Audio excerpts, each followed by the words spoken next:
오늘은 설교이지만 평소보다는 조금 다른 식의 설교를 하려고 합니다. 어떻게 성경을 바르게 이해할 수 있는지를 설명을 붙여가면서 할 겁니다. 그래서 다소 강의 같은 그런 설교가 될 것입니다. 이렇게 하려는 이유는 좀 비유하자면 그냥 보통 때 하던 식으로 일반적인 설교를 들으면 차려놓은 밥상에서 식사만 하는 셈이 되기 때문입니다. 스스로 요리해서 식사를 만들어 먹을 수가 없게 됩니다.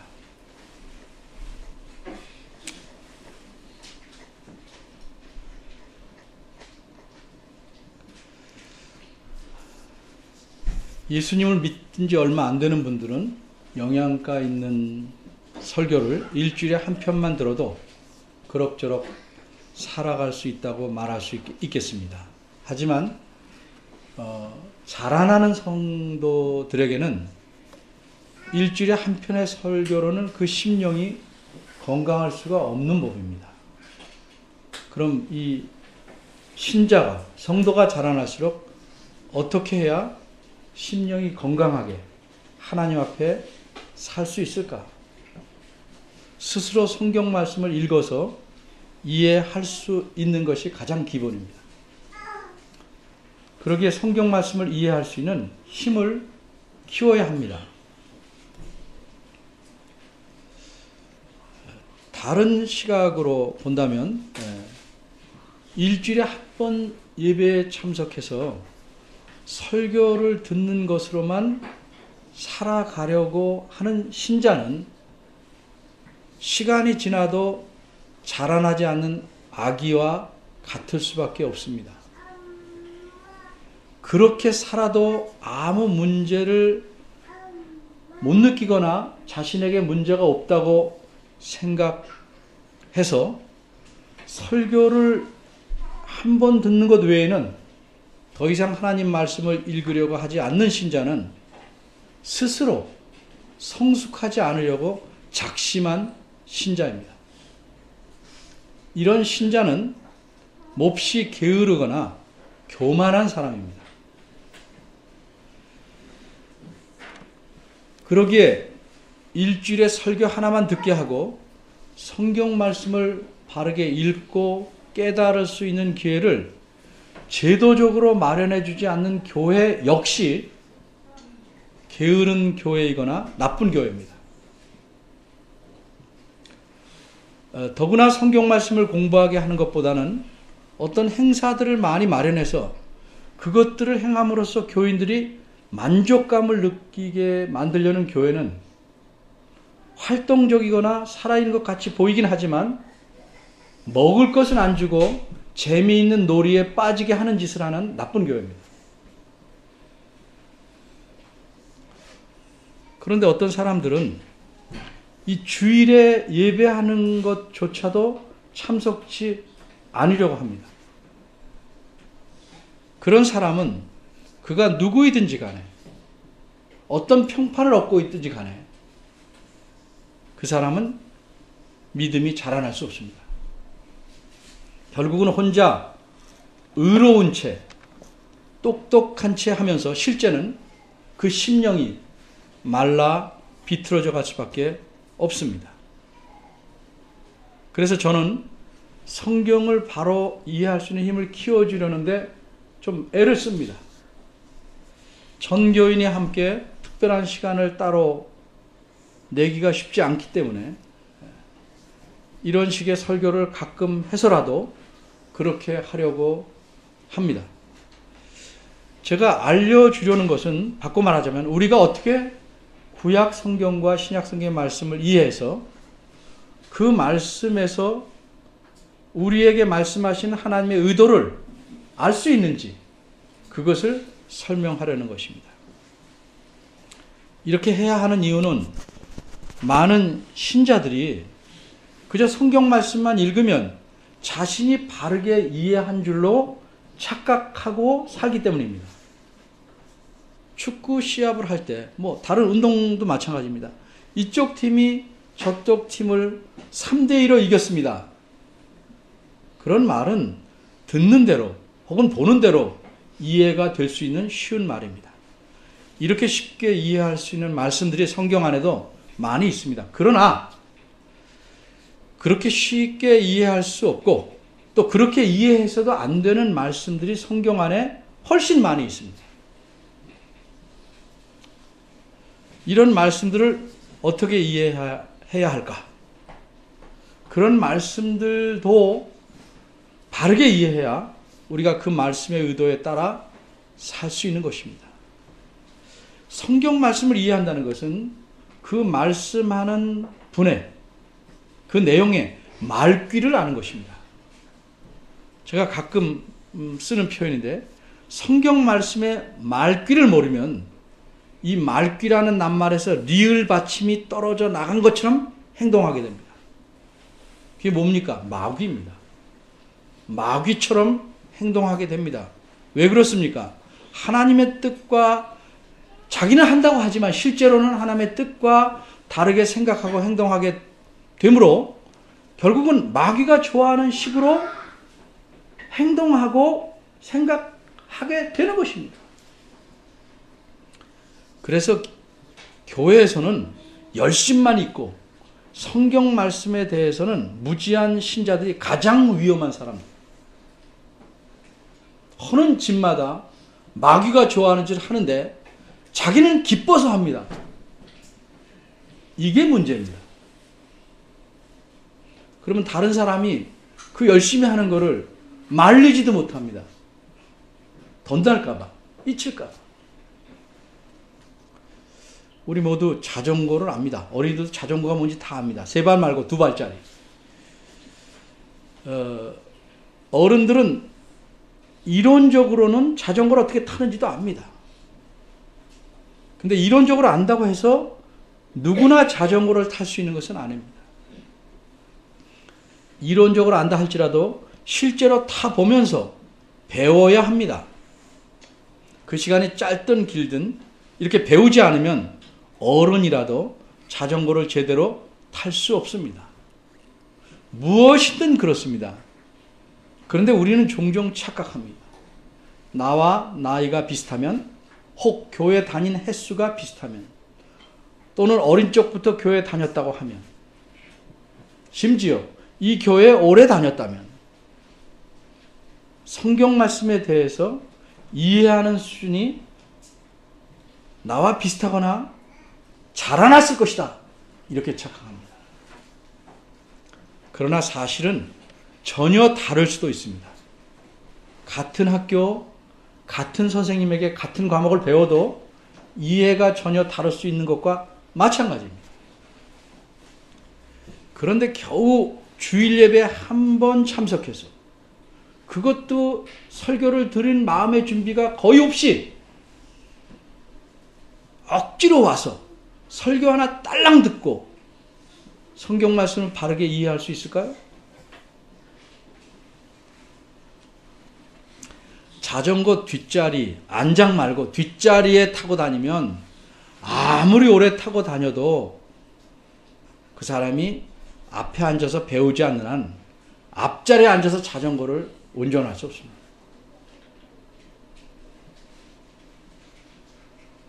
설교 듣는 것으로만 만족하는 사람은 지식은 많아질지 모르지만 그 심령이 잘 자라날 수가 없습니다. 교인들 중에는 성경과 연관해서 3종류가 있습니다. 첫째는 성경을 비교적 잘 이해하지만 그래도 더 알기 위해 배우려는 분. 둘째는 성경을 사실상 제대로 이해하지 못하면서도 자신은 비교적 잘 이해한다고 착각하고 더 이상은 안 배우려는 분. 셋째는 성경을 자기가 잘 이해하지 못한다고 알면서도 성경을 배우려고 애쓰지 않는 분. 여러분은 어떤 분입니까? 아는 만큼 보인다는 말이 있듯이 우리가 성경 말씀을 아는 만큼 행동하게 되는 것입니다. 시간이 걸리겠지만 모르면 전혀 못합니다. 올바로 알든지 삐뚤어 알든지 결국은 그 암대로 행동하게 됩니다. 그런데 성경 말씀을 삐뚤어 아는 사람들은 자신을 희생하는 쪽으로 행동하는 것이 아니고 자기에게 편하고 유익한 쪽으로 행동하고 그렇게 잘못하면서도 잘한 듯이 뻔뻔한 심령을 갖게 됩니다. 오늘 본문 말씀은 한 구절입니다. 그런데 이 말씀을 바르게 이해하기 위해서 먼저 예를 한 가지 들어보겠습니다. 한 해가 다 지나가는 지금 연말이고 며칠이면 성탄절입니다. 그래서 성탄절에 모임이 있다는 안내의 글을 이렇게 써서 붙였다고 가정합시다. 그럼 이런 안내의 글을 보고 여러분은 어떻게 행동하시겠는지 속으로 한번 생각해 보십시오. 안내문은 이렇습니다. 성탄절 전날 저녁 8시에 교회당에서 모이겠습니다. 오실 때 각자 바구니에다 사랑의 마음을 꼭 담아 오시기 바랍니다. 2부 순서에 선물 교환이 있을 것입니다. 이 글에서 앞과 뒤의 문장을 이해하는 데 큰 어려움이 없을 겁니다. 8시에 모이겠다. 선물 교환이 있겠다. 그런데 가운데 문장에 대해서는 바구니에다가 사랑의 마음을 꼭꼭 담아와라. 이걸 좀 특이하게 이해하는 분들도 있을 겁니다. 제가 좀 우스꽝스러운 예를 들면, 근데 그런 사람 꼭 있거든요. 이런 사람입니다. 바구니에 사랑의 마음을 담으라. 어떻게 담을까? 사랑의 마음이란 눈에 보이지 않으니까 일단은 빈 바구니를 가져가서 내가 사랑의 마음을 진심으로 담았다고 설명을 하자. 이렇게 이해하는 분이 우리 교회는 없다 할지라도 어딘가에 있습니다. 학교에서는 덜어봅니다.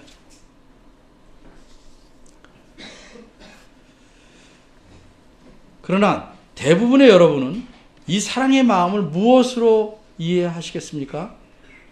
앞뒤 문맥을 봐서 이해하죠. 선물 교환 때에 서로에게 줄 선물로 이해하셔야 되지 않겠습니까? 저만 이상한 거예요? 그렇게 이해되죠? 그런데 선물을 준비해 오지 않은 어떤 사람이 이렇게 항의합니다. 안내문에 어디 선물이라고, 선물을 바구니에 담아오라고 했냐? 사랑의 마음을 담아오라고 했지. 그렇게 말하면 우리는 어떻게 반응해야 될까요? 난감합니다. 그런데 이런 식으로 성경을 이해하는 사람이 정말 의외로 많습니다. 대표적인 예를 들면 어째서 주일에 모여서 예배해야 하느냐? 성경에 어디 그런 말씀이 있느냐? 이렇게 말하면서 주일에 교회에 모이지 않습니다. 주일에 예배하라고 교회에 모이지 않은 사람들이 있습니다. 이런 사람들을 흔히 우리가 가나안 교인이라고 합니다. 왜 그렇게 부르는 줄 아십니까? 가나안을 거꾸로 읽으면 그 뜻을 알 것입니다. 속으로 읽어보세요. 이렇게 성경 말씀을 이런 식으로 성경 말씀을 이해하는 사람은 성경에 정확하고 분명한 표현이 없으면 성경에 없다! 라고 생각하는 사람입니다. 사도행전 20장 7절에 보면 이런 말씀이 있습니다. 안식 후 첫날에 우리가 떡을 떼려 하여 모였더니, 이 말씀은 안식일 다음 날, 즉 주일에 떡을 떼려 모였다는 의미입니다. 여기서 떡을 뗀다는 것은 사람들이 예배하러 모여서 예수님께서 지키라고 하신 성찬을 나누었다는 뜻입니다. 이때 이 성찬이라는 건 오늘날처럼 이렇게 예배 시간에 의식으로 간단히 하는 것이 아니고 식사를 가리킵니다. 식사. 마치 우리 교회가 점심을 함께 하는 것이 여러분은 아시는지 모르겠지만 그런 성찬의 의미로 하는 것입니다. 매주. 이렇게 설명을 하면 어떻게든 주일에 예배하러 교회에 가지 않으려는 사람은 무엇이라고 반응할까요? 그런 반응하는 걸 들어봤는데 제가 표현하면 아마 이렇게 반응할 것입니다. 그때 그 교인들은 안식 후 첫날, 즉 주일에 모였다고 인정할지라도 지금 우리도 그렇게 주일에 모여야 한다고 성경이 말하지는 않았다. 이렇게 말합니다. 이런 식으로 성경 말씀을 이해한다면 성경 말씀은 지금 우리와는 전혀 아무 상관이 없는 것입니다. 왜 그렇습니까? 구약 성경은 수천 년 전에 그 시대 사람들에게 하나님께 말씀한 겁니다. 신약 성경도 무려 2000년 전에 살던 그 시대 사람들에게 말씀한 것입니다. 바꿔 말하자면 성경 말씀은 모세나 선지자나 사도들 통해서 하나님께서 지금 이 자리에 있는 우리에게 직접 말씀한 것이 아니기 때문입니다. 이건 아주 고문서입니다. 고문서. 우리와는 전혀 관계없는 아주 오래된 문서일 뿐입니다. 그런 식으로 생각한다면. 근데 그렇게 말하는 사람들, 즉 성경 말씀에 정확하게 표현되어 있지 않으면 행하지 않으려는 사람, 지키지 않아도 된다고 하는 사람, 표현되어 있어야 행한다는 사람. 근데 그런 사람들 잘 보면 표현되어 있어도 행하지 않습니다. 그런 사람들은 사실상 성경관에 문제가 있는 사람입니다. 바꿔 말하면 성경 말씀이 하나님 말씀이라는 것은 겉으로는 인정하지만 사실상은 하나님께서 어째서 성경을 기록하게 하셨는지 그 의도와 목적을 모르는 사람입니다. 이런 사람을 한마디로 정확하게 무식한 사람이라고 말하는 겁니다. 그 사람이 사회에서 얼마나 많이 배웠든지 관계없습니다. 성경에 관해서는 무식한 사람입니다. 자, 무식한 얘기 하나 들어볼게요. 미취학, 학교 안 다니는 아이들이 종종 엄마와 이런 식으로 이야기를 나눕니다. 한번 들어보십시오. 엄마랑 걸어가다가 거리에서 자동차가 아주 멋있어 보이면 사달라고 조릅니다. 엄마가 뭐라고 대답합니까? 저런 자동차는 내가 아직 운전할 수 없을 뿐더러 비싸서 살 수 없다. 이렇게 대답합니다. 그러면 아이는 자기는 운전할 수 있다고 우깁니다. 걔 머릿속에는 그냥 앉아서 돌리면 운전이라고 생각하는 겁니다. 무식한 거죠. 게다가 운전이 무엇인지 제대로 모르는 데다가 얼마냐고 물어봅니다. 엄마가 1000만 원이다 이렇게 말하면 아이는 지금 자기 저금통에서 꺼내서 사면 된다고 생각합니다. 어떻게 그게 가능한 줄 아십니까? 이 아이 머릿속에 1000만 원은 1000원하고 10,000원 있으면 된다고 생각합니다. 그럼 1000만 원. 아이의 생각이 기발하고 귀엽지만 몰라서 하는 말이죠. 넘어갈 수 있죠. 그런데 성경 말씀에 대해서 위에서 말한 식으로 아이가 아니고 어른이 그렇게 말한다면 그건 귀여운 것이 아니고 정말 밉살스럽게 무식한 겁니다.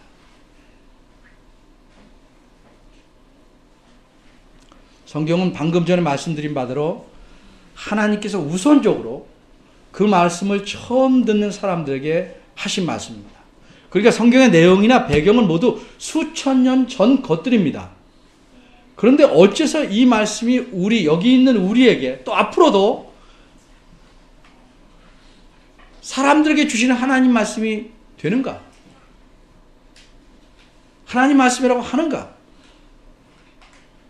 하나님께서 자신이 말씀하신 모든 것을 일일이 성경에다 다 기록하게 하신 것은 아닙니다. 필요한 내용만 기록하셔서 오래오래 하나님 말씀으로 남아있게 하신 것입니다. 그럼 우리는 이 오래된 성경 말씀을 어떻게 해야 지금 우리에게 주신 하나님 말씀으로 들을 수 있는가? 설명하지만 길고 길지만 간단히 말하자면 이 성경 말씀에서 첫째로 하나님이 어떤 분이시고 어떻게 일하시는지를 알려주는 겁니다. 옛날이나 지금이나 하나님은 변함이 없으셔요. 영원하셔요. 옛날은 이랬다, 지금 이랬다 변덕스럽지 않으셔요. 그렇기 때문에 예전에 하신 말씀과 행동을 통해서 우리가 섬기는 하나님이 이런 하나님이구나 알 수 있는 것입니다. 그렇게 알라고 성경을 써놓은 겁니다. 두 번째, 하나님께서 우리에게 요구하시는 것들이 무엇인지에 대해서는 어떻게 가르쳐 주십니까? 원리적으로 가르쳐 주시는 겁니다. 원리적으로 가르쳐 주신다는 것은 지금 우리가 어떻게 해야 하는지 일일이 세세하게 말한 것이 아니고 거기 쓰인 말씀의 원리를 이용해서 우리 시대와 상황에 맞게 쓰도록 하셨다는 의미입니다. 좀 바꿔 말하면 우리에게 직접 옷을 만들어 주신 것이 아니고 옷감을 주셔서 우리 스스로 우리 몸에 맞게 옷을 재단해서 입게 하셨다는 의미입니다. 이 과정에서 필요한 게 이해입니다. 좀 어려운 말로 해석입니다. 물론 어떤 부분은 옷감을 그냥 바로 걸쳐도 따뜻하긴 하죠. 오늘은 이 정도만 말씀드리고 이제 본문으로 돌아가겠습니다. 신약 성경은 구약 성경보다는 더욱 분명하게 예수 그리스도에 대해 말씀합니다. 그런데 오늘 본문이 들어있는 이 히브리서라는 편지에는 신약의 다른 어떤 책들보다 더욱 강조해서 예수 그리스도의 위대하신 예수 그리스도에 대해서 말씀합니다. 그래서 1장 1절부터 10장 18절까지는 이 예수 그리스도의 위대하심에 대해서 계속 이야기합니다. 그리고 10장 19절부터는 이 위대하신 예수님을 믿는 사람들이 이 세상에서 험난하고 힘든 이 세상에서 어떻게 살아야 할지를 충고해주는 권면입니다. 이 권면의 말씀이 처음 시작하는 첫 부분이 19절에서 25절입니다. 10장 19절에 25절. 근데 우리말에서는 번역상 어쩔 수 없이 이렇게 나누어 놨지만 여러 문장으로 원문에서는 매우 긴 하나의 문장입니다. 이 하나의 문장 안에는 세 가지 내용을 충고하고 있는데 이렇게 말합니다. 어린이들도 이걸 알 겁니다. Let's go 이런 말은 알죠. 그렇죠? 가자 이건 알잖아요. 그렇죠? 우리가 뭐뭐 하자 이렇게 말하는 듯이 이런 Let's go 하듯이 우리가 뭐뭐 하자 하는 식으로 세 가지를 말합니다.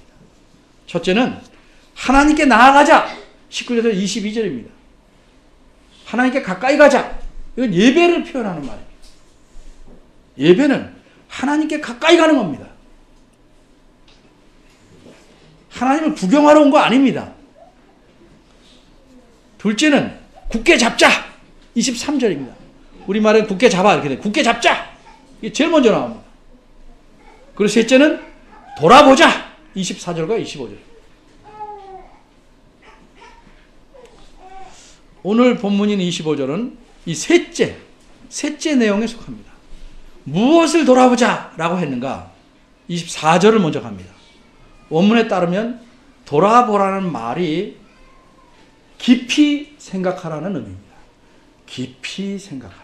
이렇게 뒤를 돌아보라 아니고 돌보라 이런 뜻 아니고 깊이 생각하라. 히브리서 3장 1절에 보면 그러므로 함께 하늘의 부르심을 입은 거룩한 형제들아 우리의 믿는 도리의 사도이시며 대제사장이신 예수를 깊이 생각하라 하는 말씀이 나옵니다. 여기서 깊이 생각하다 이 말과 똑같은 말입니다. 그럼 24절에서는 오늘 본문 앞에 누구를 깊이 생각하라는 말씀인가?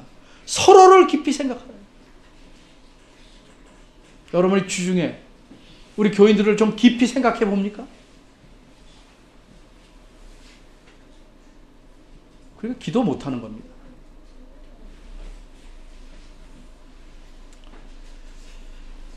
저 사람이 내게 무슨 감정을 가졌는지, 날 좋아하는지, 내게 불만이 있는지 이런 거 깊이 생각해 보라는 뜻이 아닙니다. 그럼 어떤 목적으로 서로를 깊이 생각하라는 말씀입니까? 우리말 성경에서는 번역상 풀어 썼습니다. 원문대로 말하면 사랑과 선행을 권하기 위해서, 사랑과 선행을 권하기 위해서 깊이 생각하라는 거예요. 서로를 권면해서 사랑과 선행을 행하도록 하기 위해서 깊이 서로를 생각하라는 말씀입니다. 여기서 사랑과 선행이라는 건 아까 사랑의 마음 따로 선물 따로가 아니듯이 사랑과 선행이 두 개의 각기 다른 것이 아니고 마음의 사랑을 겉으로 표현한 것이 착한 일입니다. 착한 일들, 복수입니다. 착한 일들. 착한 일을 행하는 것으로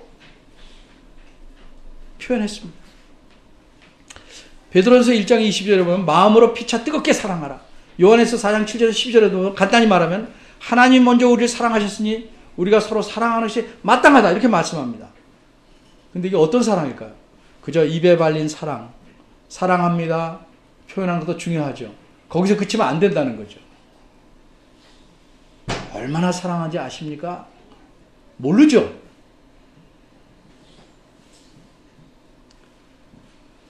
입술에만 멈춘 사랑은 사랑이 아닙니다. 그것이 거짓이 아니라면 그저 감정일 뿐입니다. 자신이 상대방에게 좋은 일을 할 수 없다면 그것은 성경에서 말하는 사랑이 아닙니다. 구체적으로 좋은 일이 뭔지는 여러분 성경 보면 잘 알 수 있습니다. 하나님은 우리를 사랑하십니다. 말로만 그렇게 하셨습니까? 어떻게 그 사랑을 보이셨습니까? 로마서 5장 8절이 충격적인 말씀을 합니다. 우리가 아직 죄인이었을 때 그리스도께서 우리를 위하여 죽으심으로 하나님께서 우리에게 대한 자신의 사랑을 확증하셨다. 하나님은 우리를 사랑하시기에 죄인이 우리들 위해 자기 외아들을 내어주신 겁니다. 이렇게 실제적으로 사랑을 좋은 행동으로 서로에게 표현하라고 권하기 위해서 서로를 깊이 생각하라는 말씀입니다. 그런데 25절은 원어대로 표현하면 두 가지를 알려줍니다. 서로 생각하는데 혼자 집에서 가만히 아니고 권하는 것도 혼자 집에서 이거 아니고 모이면서 격려하면서 두 가지 좀 문법적으로 분사를 씁니다. 계속 그렇게 하라는 말입니다. 모이면서 격려하면서. 그 당시에도 오늘날처럼 모이기를 싫어하거나 이런 모임이 필요 없다 생각하는 어떤 사람들이 있었습니다. 여기서 모임이라는 건 교회에 예배하러 모이는 것을 가리킵니다. 주일에 교회에 와야 되는데 오지 않습니다. 어떤 사람들은. 자기 편의대로 하고 싶은 이기적인 생각과 개인적인 생각으로 성경을 짜맞춰서 유리한 대로 갔다가 엮어서 말합니다. 왜 교회는 주일마다 가야 되느냐? 22절에서 말씀한 대로 하나님께 나아가려고 예배하라고 교회 모이는 것입니다. 이게 제일 중요한 목적입니다. 그런데 두 번째 목적은 바로 24절에서 말씀한 것입니다. 그리스도인들이 사랑의 선행을 권하고 격려하기 위해서 모이는 겁니다. 그런데 어떤 사람들은 아예 주일에 예배하러 모이지 않는 것이 습관입니다. 그리고 자신들의 행동을 뻔뻔스럽게 당당하게 옹호합니다. 말도 안 되는 이상하게 1,000,000원을 1,000원 플러스 10,000원 이런 식으로 성경을 해석해서 갖다 붙입니다. 구원은 하나님께서 주시는 선물이니까 그런 사람 받을 수 없다 이렇게 말할 수는 없지만 그들이 성경 말씀이 요구하는 대로 바르게 하나님을 믿는다고는 결코 말할 수 없는 겁니다. 25절 하반절은 무엇이라고 말씀합니까? 그날이 가까움을 볼수록 더욱 그리하자. 무슨 의미입니까? 예수님께서 이 세상에 다시 오실 날이 가까울수록 더욱 모이기에 힘쓰고 격려하여 사랑과 선행을 하도록 하라는 말씀입니다. 예수님께서 다시 오실 날이 얼마나 가까웠습니까? 정확한 날은 아무도 알 수 없습니다. 분명한 것은 이 히브리서의 말씀을 하신 후로 2000년이 더 가까워졌다는 겁니다. 오늘 본문이 무엇을 말씀합니까? 분명하게 모이기를 힘쓰라고 말씀합니다. 주일에 모여서 가끈하게 정성스럽게 하나님을 예배할 뿐만 아니라 사랑의 선행을 격려하라고 말씀합니다. 그러나 가급적 주일에 모이지 않으려는 사람들이 내 주변에도 있을 수 있고 심지어 교회 안에도 있을 수 있습니다. 고쳐야 합니다. 자기 유익과 편리에 따라 하나님 말씀을 취사 선택하려 하지 말고 하나님 말씀대로 올바로 행하는 여러분들이 되시기를 바랍니다. 기도하겠습니다. 하나님, 참 사람이 교묘하고 영악합니다. 하나님의 은혜로 영원한 진노에서 벗어나서 영원한 생명을 얻었고 하나님의 자녀가 되었음에도 내가 편한 대로, 내가 좋아하는 대로 여러 가지 구실을 붙여서 하고 싶은 대로 하려고 합니다. 그것은 미안한 줄 아는 정도가 아니고 오히려 성경 말씀을 왜곡해서 자기의 잘못을 정당화시키기까지도 합니다.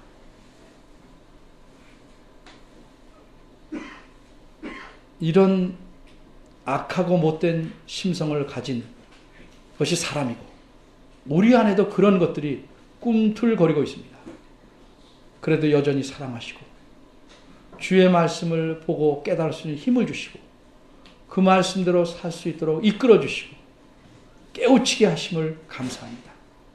이런 하나님의 은혜를 저버리지 않게 하시고 바울 사도께서 말씀하신 것처럼 우리를 쳐서 날마다 하나님 말씀에 복종하는 삶을 즐거이 감사하게 살아가도록 도와주시고 이러한 인도하심에 기꺼이 순종할 수 있도록 이끌어 주옵소서. 예수님의 이름으로 기도합니다. 아멘.